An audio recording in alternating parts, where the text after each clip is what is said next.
It began innocently enough, a gentle rap against the door that promised nothing more than a momentary interruption to my quiet solitude. I drifted towards it, enveloped in my robe, my hair still clinging to the dampness of a shower that had done little to truly rouse me. When I drew the door open, I anticipated the familiar face of the mailman, perhaps a well-meaning neighbor. Instead, it was Jake, my dearest friend's son. 19. He stood tall, a subtle sheen of perspiration on his skin from the summer's embrace, clad in a white tank top that seemed to sculpt itself to his young, powerful frame, hinting at the strength beneath. His curls were a charming disarray, his smile disarmingly boyish. "Hey, Miss Naomi," he offered, lifting a small, unassuming box. "Mom asked me to drop this off for you." His voice, when it came, had shed its boyish tones, settling into a richer, deeper timbre that caught me slightly off guard. For a beat, I simply blinked, processing. Jake. Goodness. Jake. Heavens, I haven't seen you in ages. I finally managed, a smile blooming. He extended the package, and as our hands neared, I caught a subtle, alluring blend of fresh soap, a clean, masculine cologne, and the warm, earthy scent of a summer day. "Yeah, been swamped with school and all," he explained, "but Mom said this was important." "Come in, please," I urged, stepping back to widen the opening. "Let me at least offer you some lemonade." He paused, a flicker of hesitation in his eyes. "Only if you're absolutely sure," I insist.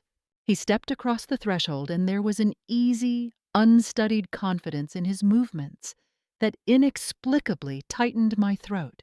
Perhaps it was the way the tank top offered just enough of a glimpse to send my long-dormant imagination into an unwelcome spin. Or perhaps, quite simply, I'd been adrift in loneliness for far too long. I poured 2 tall glasses, the condensation already beading on their surfaces, and handed one to him. Our fingers brushed, a fleeting spark of contact. He met my gaze with those deep brown eyes, a soft smile playing on his lips. "You look great, by the way, Miss Naomi." I let out a laugh, perhaps a little too quickly, a little too brightly. "This old relic? You're too kind." "No, seriously," he insisted, taking a slow sip. "You've still got it." The words hung in the air between us, like a wisp of dangerous, sweet smoke. We settled in the living room. I crossed my legs, suddenly acutely aware of the loose fall of my robe. Jake's eyes flickered just for a nanosecond towards my bare thigh before he politely averted his gaze. I cleared my throat, a small, nervous sound. "So, how's school treating you?" "Boring," he declared with an easy grin. "I'd much rather be doing something constructive with my hands." I swallowed, a noticeable effort. The atmosphere in the room had shifted, subtly but undeniably. Or perhaps it was just me, my own thoughts running wild. I took another sip of lemonade, striving to keep my tone light, airy. "You're quite handy with tools, aren't you?" "Yeah," he affirmed. "I help my uncle out with plumbing jobs sometimes." And just like that, an idea, unbidden and sharp, pierced through my composure. Outwardly innocuous, yet threaded with a deeper, more perilous current. "You know," I began, my voice a fraction lower, "my shower's been acting rather temperamental. The pressure's abysmal, and I truly detest a cold splash." I paused, then added, "Do you think you might take a look?" He sat up a little straighter, a spark of interest in his eyes. "If you're not in any particular hurry." He grinned. "Lead the way." I led him to the bathroom. With each step, my robe swayed, and a reckless part of me made no effort to adjust its fall. He knelt beside the tub, his brow furrowed in concentration as he twisted a knob, then peered at the pipes beneath. I stood just behind him, my gaze drawn to the subtle play of muscles beneath the thin fabric of his tank top as he worked. "Looks like you've got a small leak under here." he announced, reaching further into the shadowed space. Probably just needs a washer replaced. Can it be mended, do you think? Oh, yeah, easy fix. Might just need a quick trip to the hardware store, though. I crouched beside him then, closer than strictly necessary. Our shoulders brushed. I felt, more than saw, his breath catch for a fraction of a second. He turned his head, and this time his gaze didn't waver. The space between us dwindled to mere inches, charged and silent. I felt his eyes trace the curve of my lips, then drift down to the unfastened V of my robe.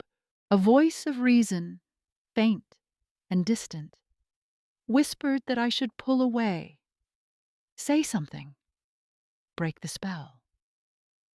But I didn't. And neither did he. The silence spoke volumes, and a language more potent than any words. "Thanks, Jake," I finally whispered, my voice barely audible. "For what?" His own voice was low, intimate, like a shared secret. For making me feel something again. He didn't reply, his gaze unwavering, searching mine. And in that suspended moment, I knew something had irrevocably shifted. That night I lay in bed, my fingers tracing the outline of my lips, as if he had already kissed them. He hadn't, not yet. But a burgeoning, forbidden part of me desperately wished he had. I shouldn't have. He was my best friend's son, young, vibrant, handsome, undoubtedly curious. But desire, I was quickly learning, rarely adheres to rules, and I had just swung open a door to a place I wasn't sure I could ever truly close. The next morning, thoughts of Jake were an insistent hum beneath the surface of my consciousness. His eyes, the capable look of his hands, the way he'd looked at me. As if I were more than just someone's mother, more than just an aging widow enveloped in silk. I stood before the mirror, brushing my hair, tying my robe a fraction tighter than the day before. Yet, I noticed a subtle glow to my skin. As if it remembered his warmth, a phantom echo of his proximity, even though no true touch had passed between us.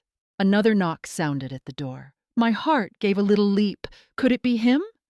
I opened it, and yes, there he stood. Jake. But this time the tank top was gone, replaced by a simple black t-shirt that fit him snugly and dark jeans that hung with an effortless, youthful appeal. In his hand, he held a small brown paper bag. "Brought the washer," he announced, lifting the bag slightly. "Thought I'd finish fixing your shower." I let out a small, breathless laugh, trying to mask the sudden acceleration of my pulse. "You're far too kind." He stepped inside again, moving with that same comfortable assurance, as if he'd always belonged there. I watched the way he moved, relaxed, confident, with an undercurrent of quiet strength. We walked back to the bathroom. My robe brushed against my thighs with each step. His eyes registered the movement, but didn't linger. He knelt by the tub, opened the bag, and set to work. I perched on the edge of the tub, observing him. I tried not to stare. I truly did, but I failed spectacularly. "You keep looking at me," he said, his voice even, without turning around. A small smile touched my lips. "You're rather easy on the eyes." He looked up then, slowly, his gaze meeting mine directly. "So are you." That potent silence descended again, the kind that drew you in, deeper than words ever could. "Need a towel?" I asked, standing up a little too quickly, the sudden movement betraying my inner disquiet. "Yeah," he said, his voice slightly rough. "My hands are wet." He turned, walking towards the linen cabinet. My robe, as if with a will of its own, slipped slightly off one shoulder. I didn't correct it. When I turned back around, he was standing there, closer than before. Water dripped from his fingertips. "Here," I whispered, holding out the towel. He took it, but instead of drying his hands immediately, he reached up, his fingers gently brushing a stray droplet of water from my collarbone. His touch was feather light, yet it sent a jolt through me, far too potent for such a simple gesture. I inhaled sharply. "Naomi," he said, his voice a breath, almost a question. I looked into his eyes. There was no trace of guilt, only a raw, undeniable heat, a burgeoning want, a sense of wonder. I didn't stop him as his hand moved, settling possessively on my waist. And then, just like that, his lips were on mine. It wasn't a frantic, wild collision, but a slow, sweet exploration. A tentative question asked and answered in the soft press of lips. I melted into him, my hand instinctively drifting up his chest, feeling the thunder of his heartbeat, a frantic rhythm that mirrored my own. He pulled back just an inch. "I've wanted to do that since yesterday," he confessed, his voice husky. I swallowed, the admission a tremor through my own body. "I've wanted that since before you even knocked." That confession seemed to crack something open between us, some fragile barrier. He kissed me again, deeper this time, more assured. My robe parted, an unspoken invitation, and I offered no resistance. His hands began a tender exploration, as if discovering a landscape he'd only dreamed of, tracing every line, every contour, eliciting quiet sighs I barely managed to suppress. In his touch, I wasn't just Naomi, the widow, or Naomi, someone's mother.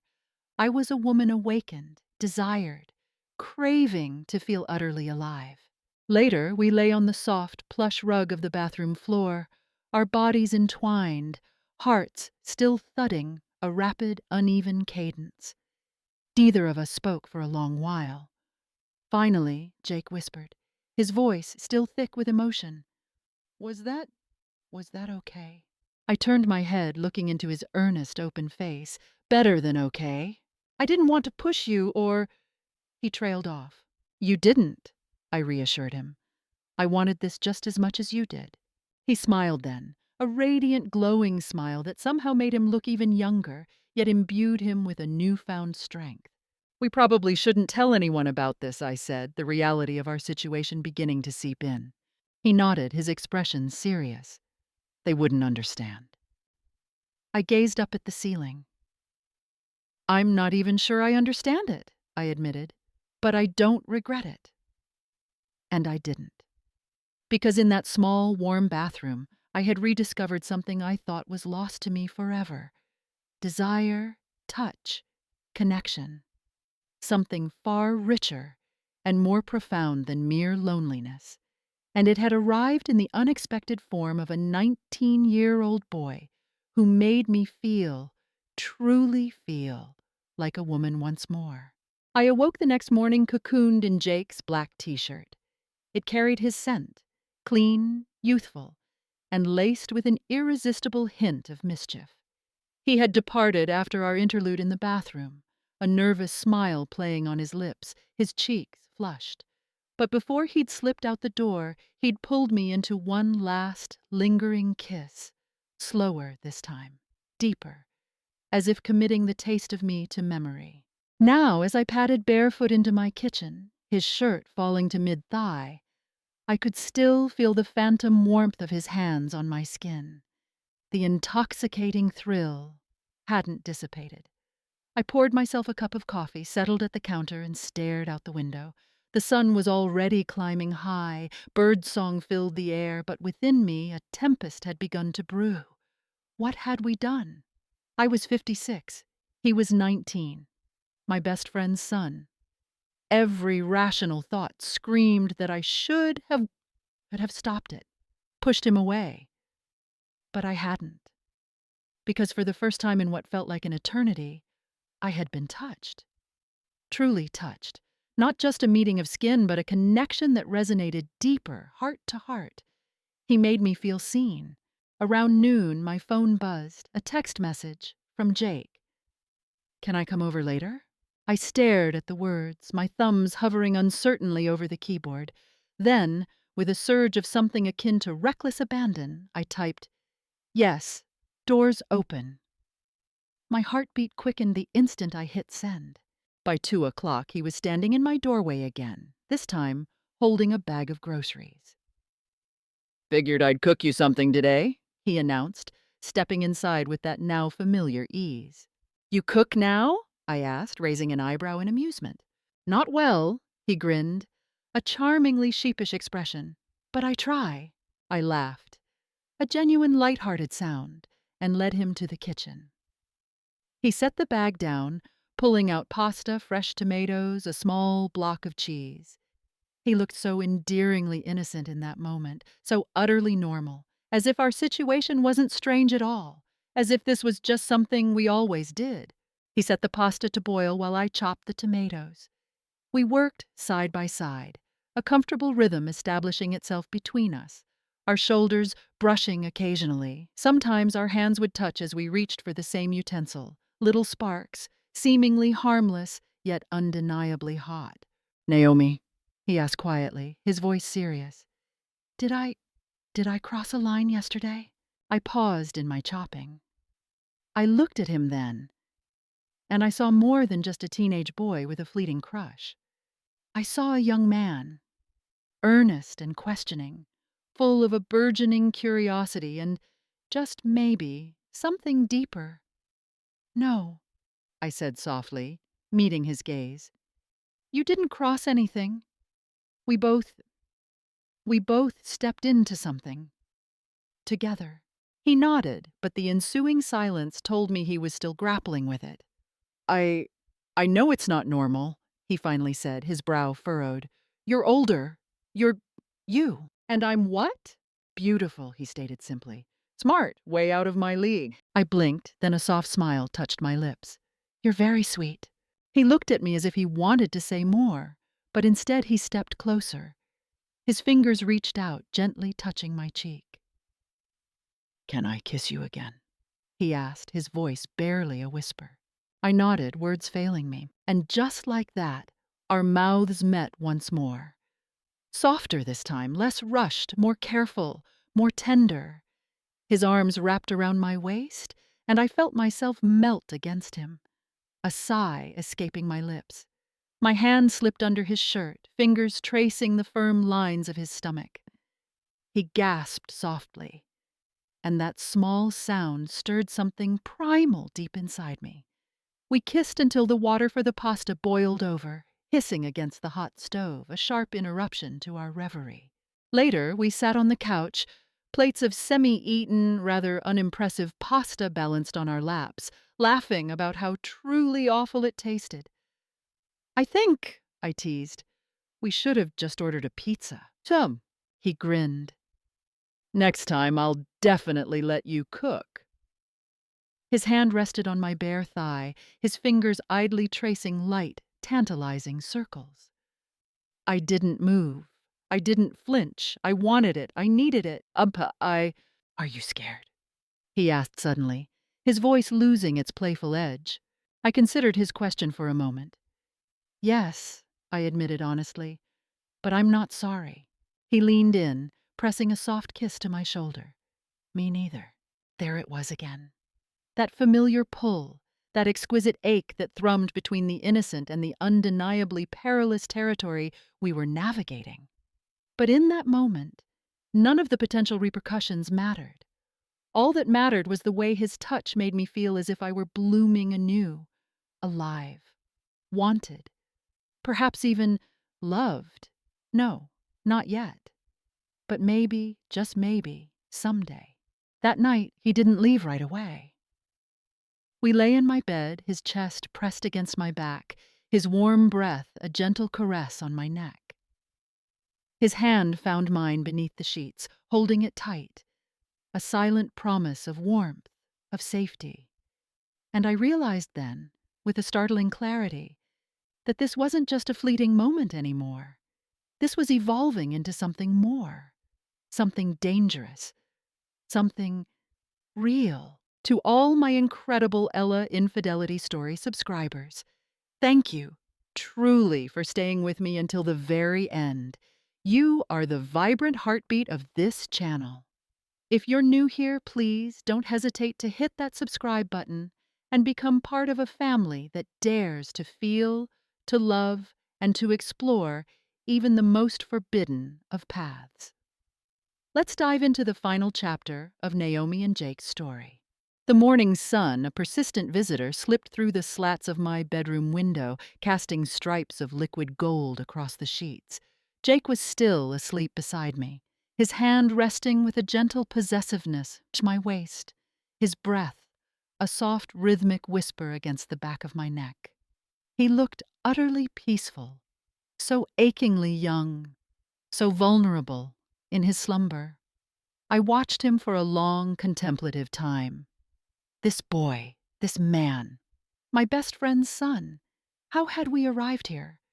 How had one innocuously delivered package unfurled into such a torrent of passion? I slid out of bed with painstaking slowness, careful not to disturb his rest. Standing before the mirror, I pulled my robe around me, the familiar fabric suddenly feeling like a shroud. The immense weight of what we were doing, what we had become, finally settled upon my chest, heavy and constricting. What would people say? More importantly, what would she say? His mother, my closest confidant, my friend for over 2 decades. How would her eyes, usually so warm and understanding, look at me if she knew her son had kissed my lips, touched my body, whispered my name in the darkness, while I lay trembling beneath him? Would she ever, ever find it in her heart to forgive me? Jake woke not long after. He found me in the kitchen, coming up behind me to wrap his arms around my waist, pressing a soft, sleepy kiss into the crook of my neck. "Morning," he murmured, his eyes still clouded with sleep, a gentle smile on his lips. "Morning," I whispered back. But my voice was different, strained, laced with a tension that was palpable. He noticed immediately. "What's wrong?" he asked, his smile faltering. I turned in his arms, cupping his face in my hands, forcing myself to meet his gaze. "Jake," I began, my voice trembling slightly, "we need to talk." His smile vanished completely, he knew. This can't keep happening," I said softly, the words feeling like shards of glass in my throat. "We crossed a line, a significant one, and I don't regret it. Not the feeling of it, but it's complicated. Far too complicated." He didn't say anything, just stared into my eyes, his own searching as if desperately seeking something to cling to. "You're 19, Jake," I added, the age difference a chasm between us. "And I'm me." "You're not just anything," he said quickly, his voice urgent. You're everything I've been thinking about since the moment I first walked back into your house." His words tugged at my heart, a painful, sweet ache. But my fear, a cold, rational entity, was louder, more insistent. "What if your mom finds out?" I whispered, the question hanging heavy in the air. "What if this ruins everything, for everyone?" He stepped closer, his hands gently, firmly gripping my hips. "Then we'll be careful," he insisted. "But how long can we keep hiding, Jake?" I asked, the question a lament. He hesitated, and in that pregnant pause, that fleeting moment of uncertainty, we both knew. This thing between us, this intense, consuming connection, wasn't just lust anymore. It was danger. It was a wildfire with no sign of rain. 2 days crawled by. I didn't call him. He didn't text. I kept repeating to myself like a mantra that it was over, a beautiful, painful interlude that had run its course.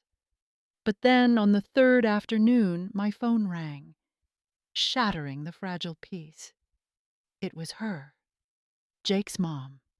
My heart leaped into my throat, a frantic, trapped bird. I answered, striving for a semblance of normalcy in my voice.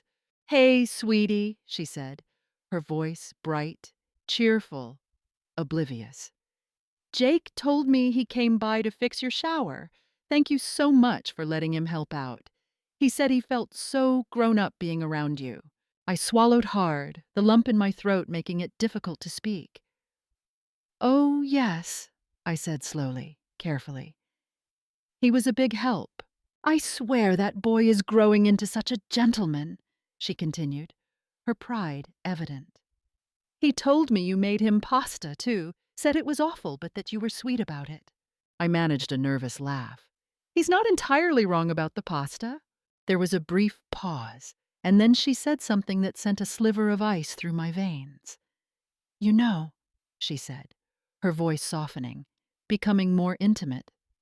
"He talks about you a lot, Naomi, like a lot more than just a friendly neighbor should." My breath hitched. "I don't know what's going on exactly," she continued, a note of gentle concern in her tone. "But you're like a sister to me, Naomi, and I trust you implicitly." Guilt, sharp and coiling, twisted in my stomach. Trust, that was the word that broke me. That night, my fingers trembling, I texted Jake. "We need to stop this." He replied almost instantly. "Why?" "Your mom, she's starting to suspect. This can't go on, Jake. It just can't." There was another pause, longer this time. Then his reply came through, 3 words that shattered and rebuilt me in the same breath. "But I love you." My fingers froze over the screen. Love. My eyes welled with unshed tears. No one had uttered that word to me with such sincerity in years. But I knew with a painful certainty what I had to do. "Then love me enough to let this go," I typed back, each letter a fresh stab of pain, "before it destroys everything and everyone we care about." His final message arrived a few moments later, a poignant farewell. "You'll always be the first woman who made me feel truly alive." I haven't seen Jake since that night. Sometimes I find myself lingering by the window, half expecting a knock that will never again materialize. But I remember. I remember the way he touched me, the way he kissed me, the way he looked at me, like I mattered, like I was visible, like I was cherished. And for that brief, incandescent period of time, I wasn't just Naomi, the lonely widow with a broken shower. I was a woman rediscovering the intoxicating, breathtaking sensation of being truly, deeply wanted. Sometimes love doesn't arrive neatly packaged for eternity. Sometimes it's just a moment, a stolen kiss, a whispered confession in the enveloping darkness. And perhaps, just perhaps, that has to be enough. Thank you for listening. Please share your thoughts, like this video if you found it helpful, and subscribe for more.